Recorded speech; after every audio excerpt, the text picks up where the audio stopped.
我哋啱啱嘅查經，我哋睇到推雅推拉，佢係一個神有比較多稱讚嘅一個教會。佢有愛心，有信心，佢有勤勞，有忍耐。但係佢容讓嗰個自稱係先知嘅婦人去到引誘佢哋犯罪。我哋睇返我哋今日嘅社會，我哋好多時都話嗰一啲係一個小眾，我哋就容許佢，我哋尊重佢，我哋容讓佢。但係我哋有愛心咁容讓佢嘅時候，係咪代表佢呢一個嘅行為係正確？神俾我哋有愛心，俾我哋有容忍、有忍耐，但係就唔代表我哋就要向呢一啲神看為不正確嘅嘢嚟到去低頭。我哋喺而家嘅社會，我哋要好小心。好多時政治正確嘅事情，並唔係代表一啲真係正確嘅教導。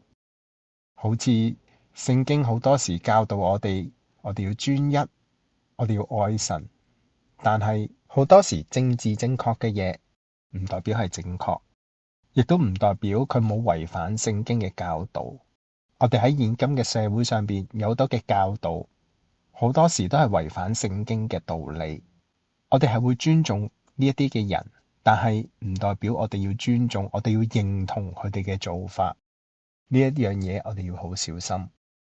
另外，我哋睇返聖經入邊，我哋推雅推拉同埋以弗所教會，呢兩個係一個好對比嘅一個教會。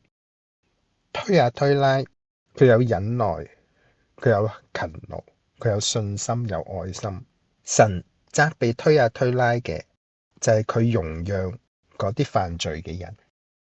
神稱讚以弗所嘅就係佢不容忍那惡人。相反地，神責備以弗所嘅就係佢離棄咗起初嘅愛心，而神稱讚推雅推拉嘅，佢哋有愛心。我哋見到呢兩個教會，佢哋神稱讚同埋佢嘅責備係一個對比。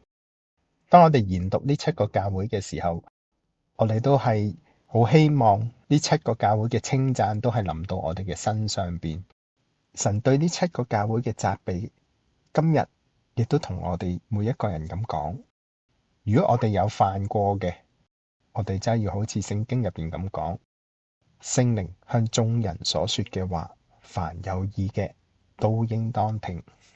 我哋而家查咗四個嘅教會，喺四個教會入邊嗰啲嘅責備，我哋係有犯嘅，我哋都真係好好嘅省察，我哋要悔改。我哋要靠神嚟到去將我哋呢一啲唔好嘅嘢嚟到去改進。希望今次嘅分享對大家有幫助。